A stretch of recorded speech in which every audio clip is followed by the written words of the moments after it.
I literally went in there for like 5-10 minutes. I could literally pull it out and show you. Regardless, she was still in the car. For like 15-20 minutes. Yes, that's true. Okay. But I can literally tell you, I walked out. I came to help me with my car. I literally, I literally had a flat. Close the driver's door? I just closed the door. Because I was literally terrified. I had a flat tire. But I went in there for like 25-30 minutes. Regardless, it could be 5 seconds.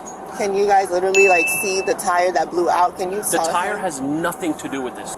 That I can call, like, literally. I wish somebody would believe, like, literally, she just flew. I will faint and literally right here. Okay, can you not say that?